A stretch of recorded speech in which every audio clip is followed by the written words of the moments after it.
Hello! Today I'm gonna show you this very curious device, which is Soviet-made night vision tube called TZS-2. In this video I'm gonna open it up, make it work, do some tests, do reverse engineering, X-ray shots, explain how it works, and share my plans about how I'm going to use it. Let's start with an overview.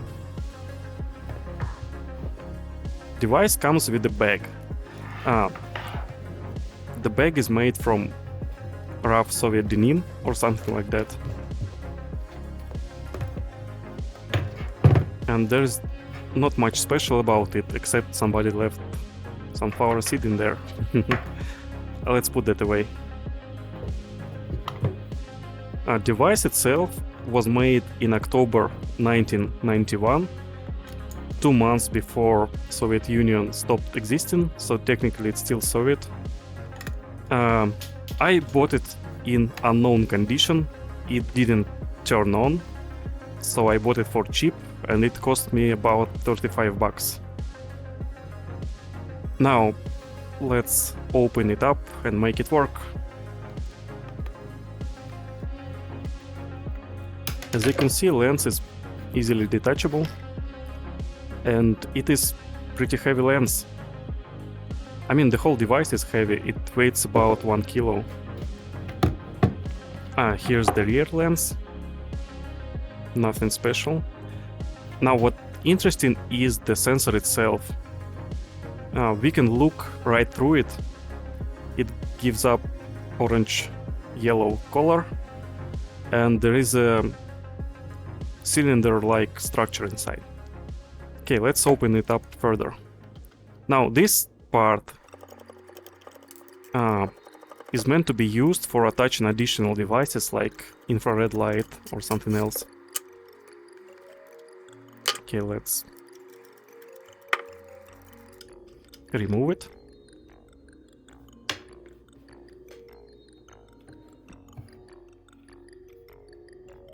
Underneath there is a number plate, and you can tell that unit number 5223 ended up in my hands. That thing is structural, but I can remove it with large amount of force, so it just slides away, and it holds halves of the body together. Now that we removed it, we can look inside, and inside there is a board, a tube, blue electrical tape, decomposing Soviet foam, very sticky. Here I thought there was a crack, but it's just paint peeling. Tube itself called ZP33, which I believe means Зрительный прибор 33 or something like that.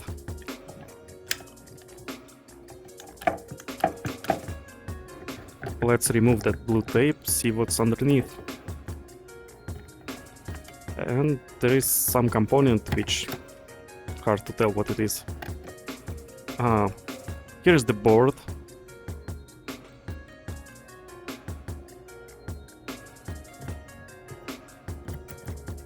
It's coated with varnish or something. Now let's power it up. Actually, I set the current limit to 5 milliamps, and first try I connected it wrong because there was like a minus sign, and I thought that was a minus terminal, but I was wrong. It was number 1 and number 2, and number 1 is actually positive. But that doesn't matter. Alright, let's go further and remove whole electronics assembly from the body.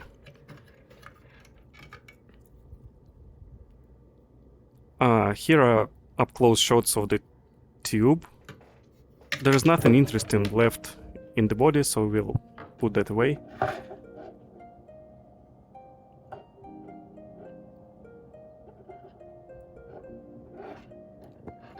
Judging by the color of the coating on the tube, photocathode I think is silver cesium oxide or something, because it's orange. Now the board has 2 transistors, 2 capacitors, 2 resistors, diode, and the orange part that I don't know what it is yet. Okay, let's make it work. Here I figured out how to power it up properly, and it draws way less current than I expected. So it draws from 0.5 to 1.5 milliamps, which is nothing. Here it didn't work because of its feature. It doesn't work when it's bright outside. So it only working when the light is dim. Let's power it up again. And in the dark, it glows green, as it should. And here I'm waving my hands in front of the in front of the tube, so you can see the outline. Well, it's confirmed that it's not broken, it's working, it's showing something.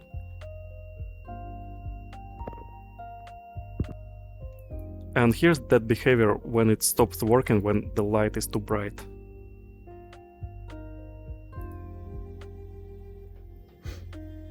As you can hear, even sound changed. Well, now that it works, let's do some testing. Here is my setup.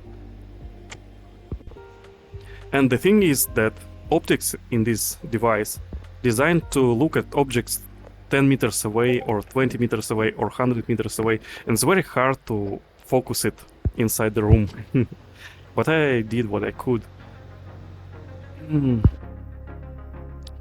Let's see.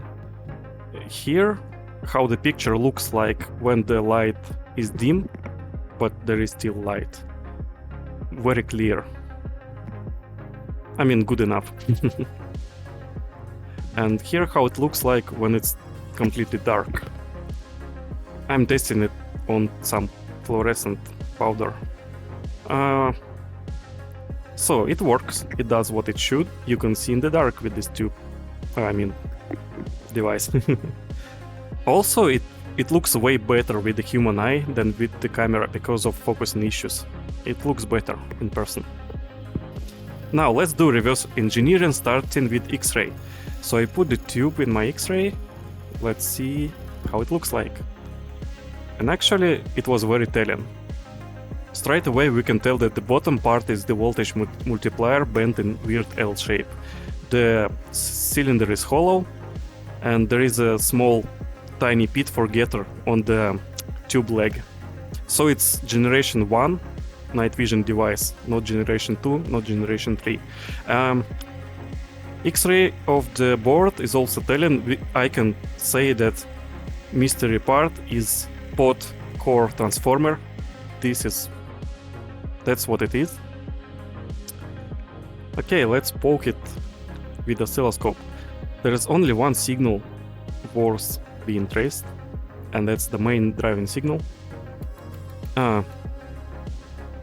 As you can see, when there is too much light, it's out of tune, and when it's dark, it's tuned properly, oscillating happily.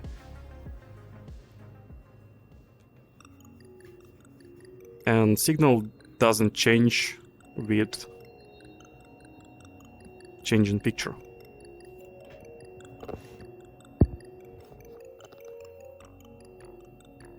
Now you can see numbers. So the frequency is 2.7 kilohertz, and I believe this is the resonant frequency of the transformer. Now let's see how it looks like when it's out of tune, and you can see harmonics on this exact frequency, but it's out of tune. The main frequency is 500 Hz, so nothing really works in this mode. And when it's dark, it works happily. Other thing is that it draws twice as much current when it's too bright than when it's working properly.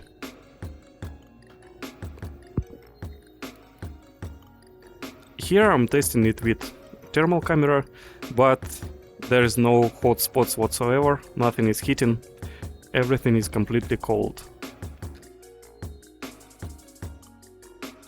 Here's the schematics. It consists of two parts: tube assembly and parts on the board. Now these components are for protection from overcurrent and reverse polarity. Here is filtering capacitor.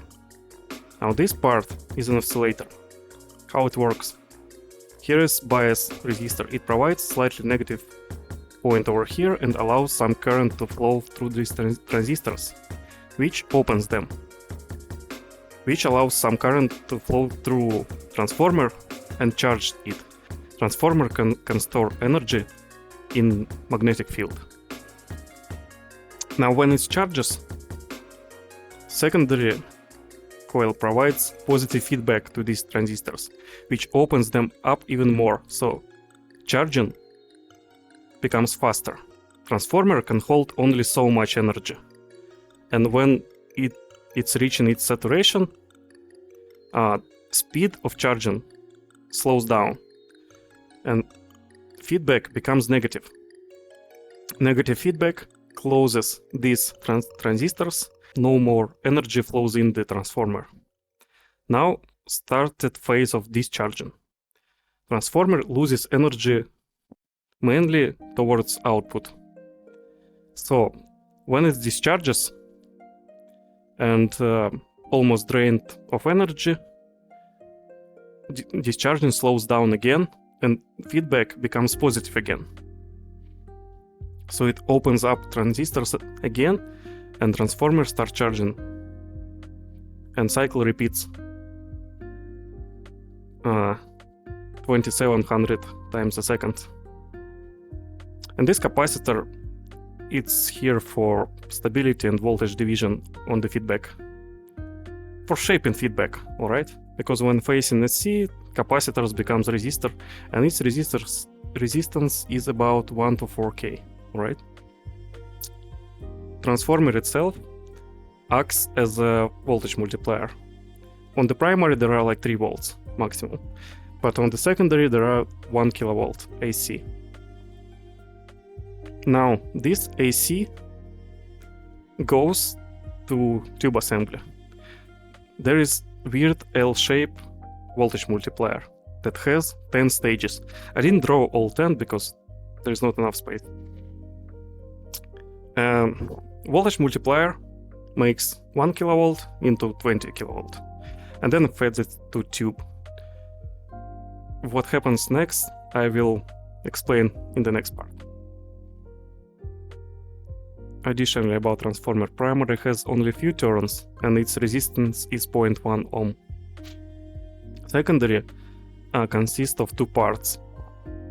Higher part has, I think, around 1000 turns or something, and its resistance is 8k ohms.